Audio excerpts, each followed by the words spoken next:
So I'm once again doing my favorite exercise, which is trading one of the Warriors player.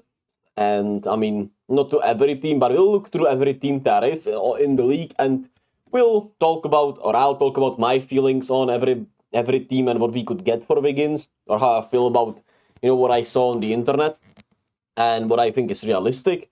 And we're gonna just go over that. If you wanna let me know your trade propositions for Wiggins, I don't know if I'll be operating with the fact that Clay will not be back actually, and I don't think Chris Paul will also be back. But obviously the Warriors offseason will be intriguing, and it starts in less than a month, and it will be fun. Anyway, when we look at Boston, do I really have to talk about anything, right? They will not be trading for Andrew Wiggins.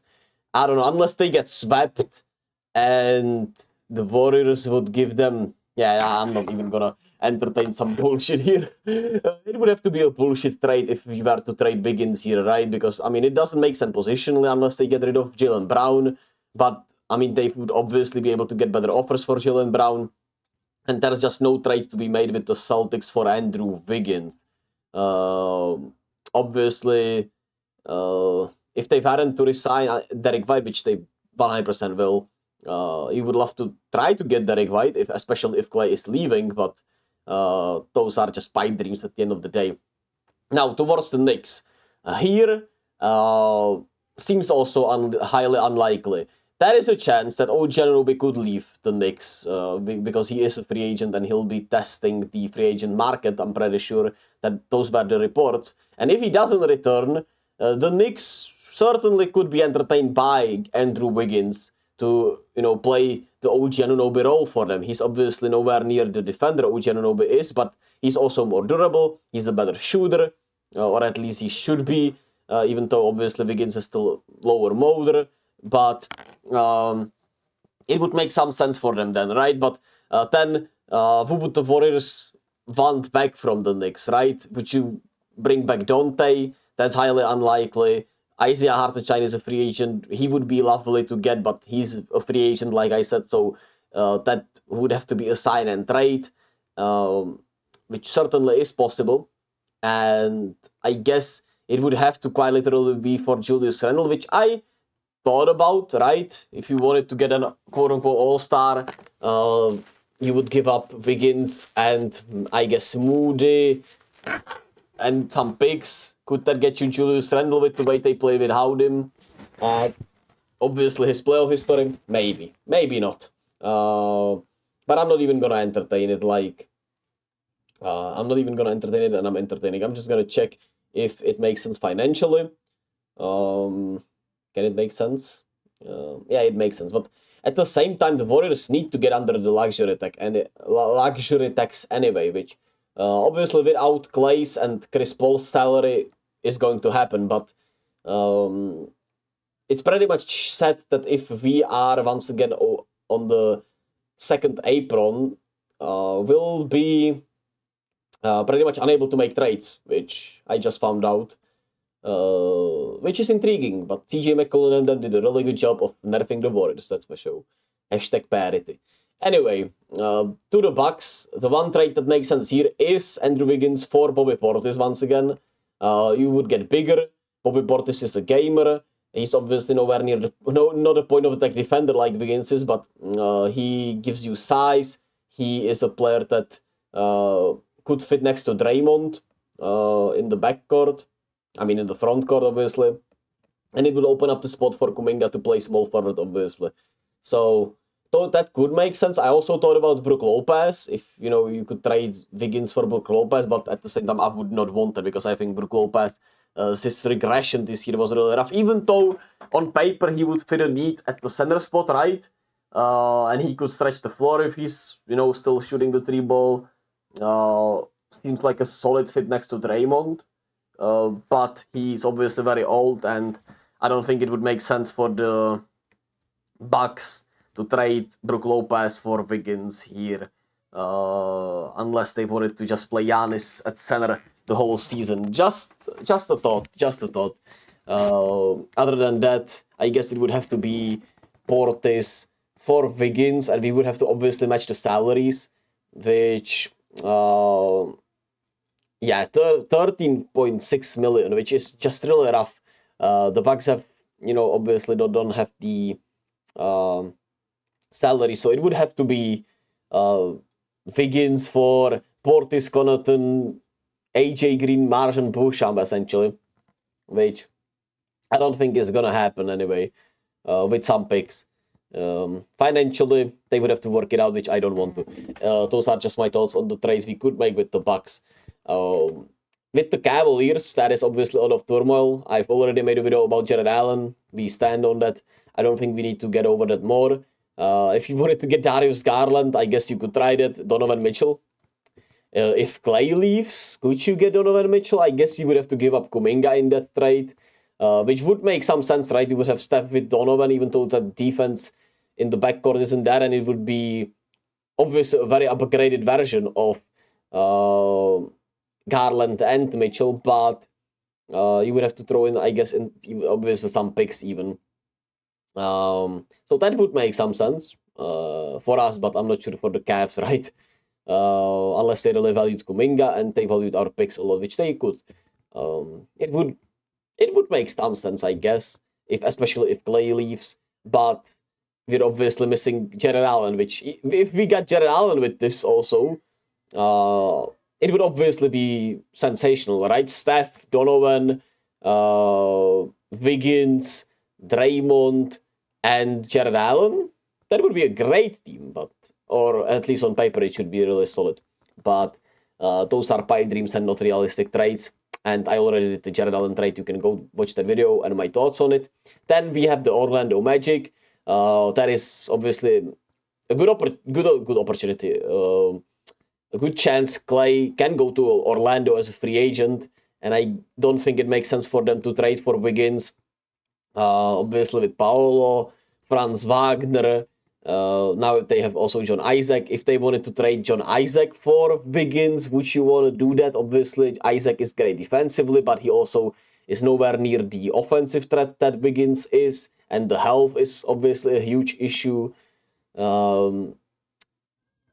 It's just something to consider. Otherwise, I don't see it unless you could get Mo Wagner, but I mean, he has been great for them, and it would make no sense to trade him away from his brother. So I guess you would have to settle for somebody else. I wouldn't mind Goga Bidatsa as a free agent to us. Just putting that out there, since I'm seeing it. With the Pacers, there's probably another way. I guess, if they wanted to trade Miles Turner, you could try that, but it wouldn't make sense. Ben Mathurin is the guy here that seems to be a little just with the injury and the way they played without him and made it to the conference finals, I would say, if you wanted to get Ben Mathurin, if there was a way to get Ben Mathurin and Miles Turner in a trade for Wiggins, it would be lovely, but that's quite literally stupid for the Pacers. They would be losing their starting center and a young player on a good contract, which we're still 21 years old for Andrew Wiggins. So, yeah, those are just non-realistic trades. To me, not a realistic trade we could make with the Pacers at all. With the Sixers, a huge chance for the Sixers that they will get max free agent. LeBron is there. That seems very unlikely. Paul George is there. That's one of the best fits we've seen on the free agent market. Clay is there if they wanted to get him. And I mean, they have quite literally just only free agents. If Embiid wanted to get out of there, you would have to obviously package Wiggins with Chris Paul's contracts and probably Kuminga in there also, probably very obviously, and a lot of picks. But that's Embiid, and that's a pipe dream once again. So with the Sixers, there doesn't seem to be a trade there. Now, we've heard the Jimmy Butler rumors. We've heard, at least if you didn't hear, there have been some rumors about Heat trading away Jimmy Butler. With his age and injuries and everything, it's a risk because obviously he missed the playoffs this year. The injuries seems to be piling on, and maybe playing on those injuries in those playoffs last year made it a bad year for him. Maybe he'll be healthier next year. If they were to get rid of Jimmy Butler, I guess you would have to go, like this, and obviously Wiggins for Butler, and I guess you would have to put in Chris Paul's contract and throw in there some picks. 7.4 million from the Heat also. Shit, it doesn't work really well. But I mean, the numbers doesn't matter, right? But it would have to be something like this if you were to make it happen. I wouldn't mind it, but it's still a rather risky trade. Other than that, Tyler Hero, if Clay leaves, if they are low on him, wouldn't be bad. But I mean, fit-wise, it would make sense to trade Tyler Hero for Andrew Wiggins. Terry Rozier the same, so I don't see a trade with the Heat either. That makes sense for both sides, unless they wanted to get rid of obviously Jimmy Butler. Here with the Bulls, if Zach LaVine's value is as low as it seems to be, you would certainly be able to get him for Wiggins and some matching salaries. But I don't know if I would want Zach LaVine. The injuries put me off. The defense puts me off. And I don't think he's worth the squeeze. And it would once again, under this assumption that Clay is leaving, it would make sense to bring him in if they believed in him. But the more reasonable trade would be Nikola Vucevic in a way. But if you watch Nikola Vucevic, he is a horrible defender and wasn't a great jump shooter last year, which is his biggest quote-unquote right advantage, and why his value was pretty good when he was with the Magic, when he got traded to the Bulls, because his shooting and his offense made up for the defense. But I don't know if the juice is worth the squeeze. But if you wanted to try something at the Bulls, they are weird, right? We don't know what the fuck they're doing. They should have traded him probably earlier. They should have traded DeMar in the offseason. I don't know, man. The Bulls are weird and they seem to be still keen on running it back. But you could try to reset it, right? Open up the small forward spot for Kuminga, leave Vucevic, and have a center in Vucevic. If I don't know if Draymond wouldn't punch him or if he would respect him since he's European, But it would make some sense. I don't know if I would want to see it because I still feel like obviously if Andrew Wiggins is playing like Andrew Wiggins of 2022, he's still the best fit. But you gotta do something this offseason. And I would be the happiest with Wiggins being traded, right? Besides the obvious Chris Paul trade or leaving. It would make the most sense. I don't want to get rid of Kuminga because I'm too attached to his quote-unquote ceiling, even though it might not be as high as I would love it to be. But it would make sense to shape up the roster that way. But at the same time, without trading Kuminga, you might not have a chance to win now. So it's tough. It's just tough. With the Hawks, there are obviously a lot of possibilities. If you could get Clint Capella and DeJounte Murray, it would be lovely, right? Or at least one of those. Clint still, has declined, but he still runs the floor pretty well, even though he doesn't finish as well around the rim, even though his defense isn't as great as it used to be. He is still a valuable center, and there has been some bad blood between, obviously, the Warriors and Clint Capella when he played with the Rockets, but that's been a long time ago, even though we know with Draymond, he makes it hard to, make these trades seem realistic. But if you were to get Clint for Wiggins, which would probably work with Atlanta, obviously having some things to do, could it make sense for them if they were to trade DeAndre Hunter, if they were to trade DeJounte Murray? It would make some sense for them. They have a lot of room to do stuff. I'm doing this under the assumption that they would trade DeAndre Hunter. I don't know if you could get both DeJounte and Clint, but I mean the trade would have to look close to this, unless there was a sign and trade for Clay, which would be an intriguing trade, right? Imagine Trae Young teaming up with Clay in Atlanta with the number one pick in Alexander, most likely for them. These young guys around them trading DeAndre Hunter and maybe even Bogdan Bogdanovic for some other bench pieces, but Bogdan seems to be a good bench piece, right? If you could get something of value for DeAndre Hunter, you have Jalen Johnson in there still. Could be an intriguing team if they're healthy, but this doesn't seem that realistic. Obviously, there would have to be picks involved. If we could get Capella for Wiggins, it would be nice. Still don't think it makes the most sense for the Hawks. But they are drafting a center, so it would make some sense at the end of the day. With the Nets, it's hard to imagine trades because the Nets have put some crazy value on their players, which is known. If we could get Claxton in free agency, it would be lovely, but I don't think we'll have the money for it. I would still buy low on Dorian Finney-Smith if they are selling, or if they would be obviously selling. But you would have to probably trade like Wiggins for Finney-Smith and Dennis Schroeder. And he still doesn't make, fit-wise that much sense because Mikal Bridges is there. If you could get Mikal Bridges, it would be lovely, but they seem to value him as a superstar, which obviously you're not going to give up 4 first-round picks or something or Kuminga for Mikal Bridges. And there's that with the Nets. With the Raptors, there is nothing of value really there. Bruce Brown is a guy you could want, but he had a rough season. Jakub Portal, they're probably not trading him since they resigned him, even though it's still one of the weirdest resigns in a long time.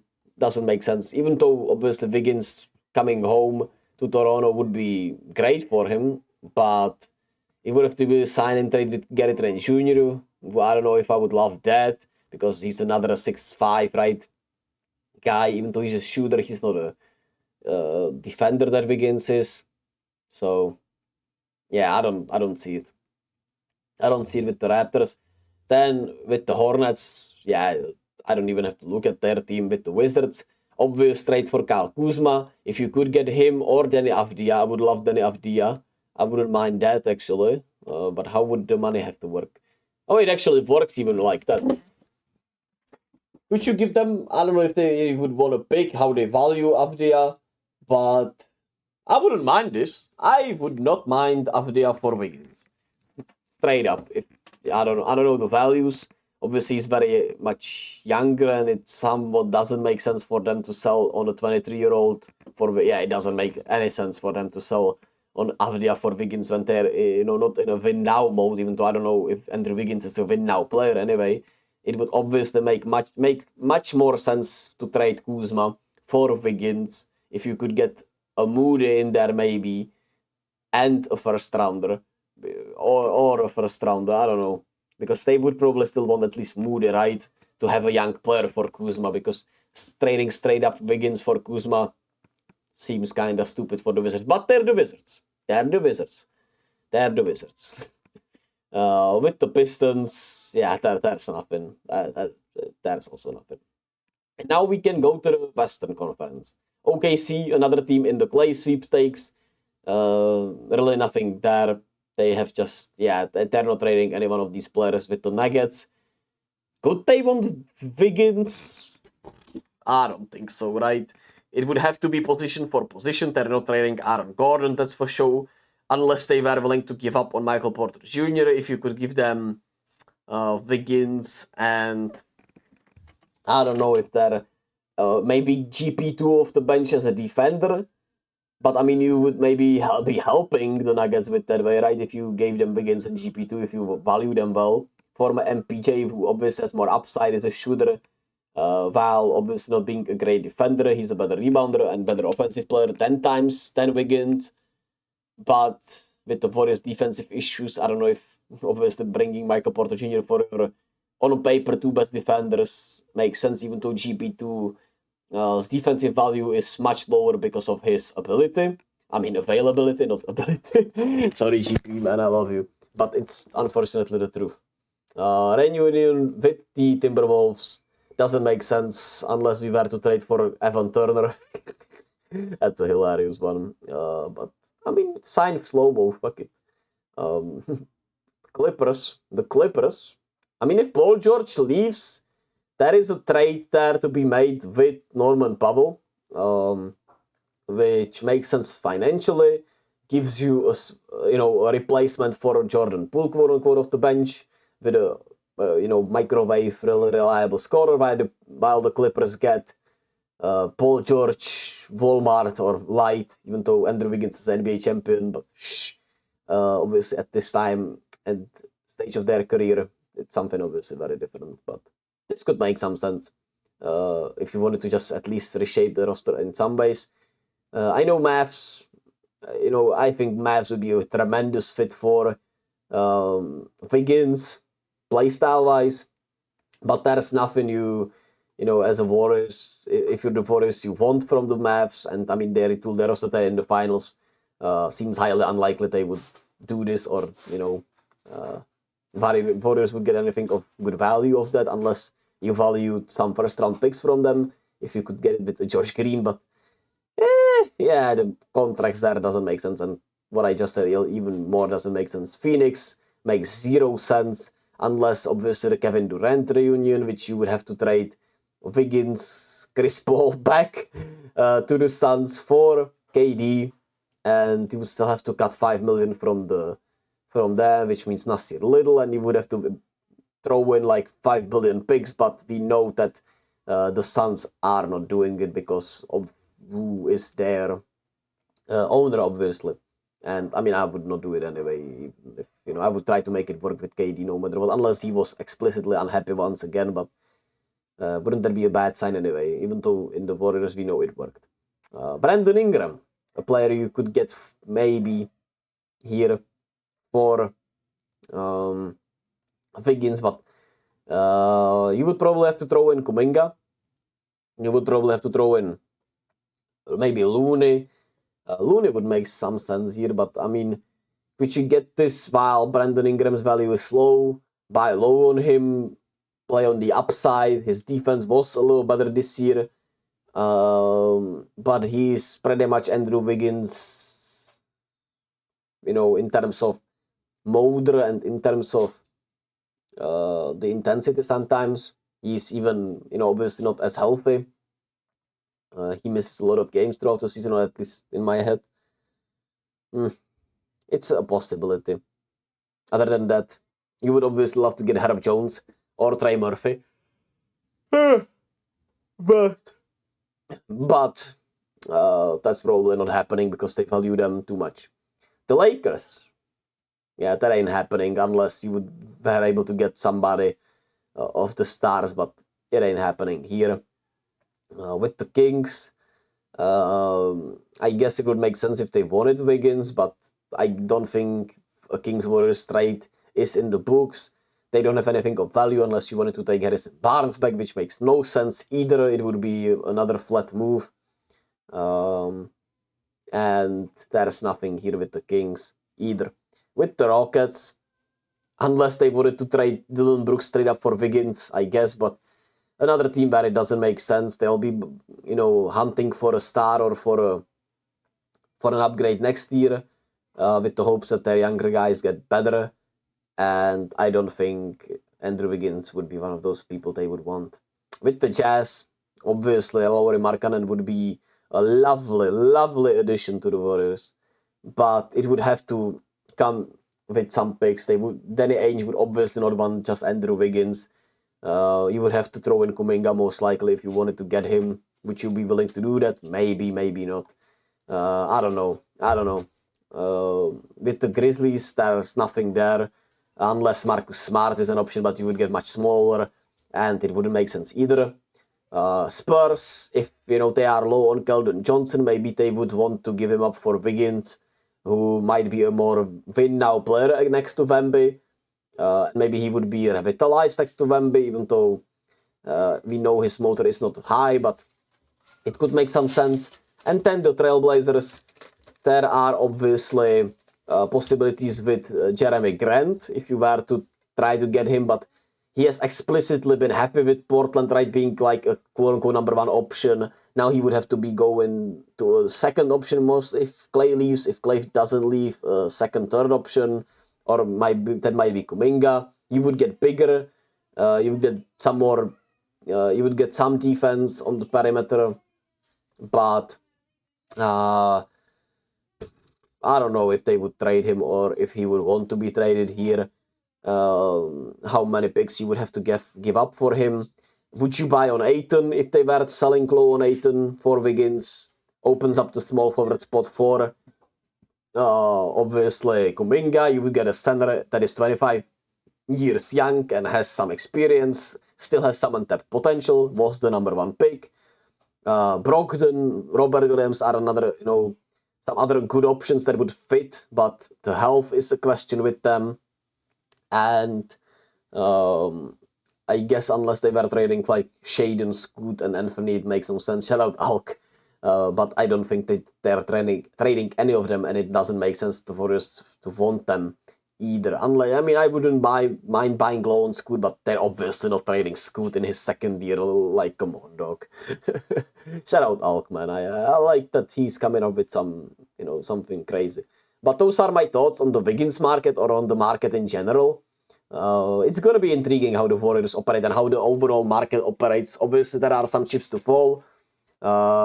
Biggest chips is who the Sixers get, where Clay goes, how the finals obviously go. If the Celtics got swept, could they make some drastic changes? I don't see it, but maybe. Could Embiid or Giannis be unhappy? Maybe. How the Hawks handle the number 1 pick is a huge question. Jimmy Butler in Miami is a question. Cleveland as a whole is a question. And in the West, there are a lot less questions when you think about these teams, right?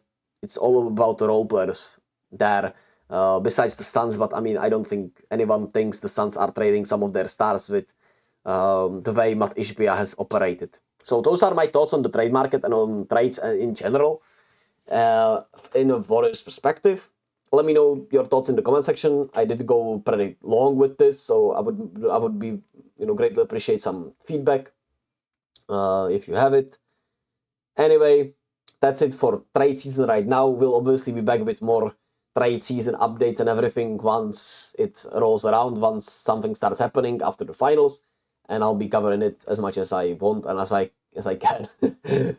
Thank you all for watching. Thank you all for listening. Be kind to yourself, stand on your morals, fight for better people, fight for a better day, and I'll catch you all next time.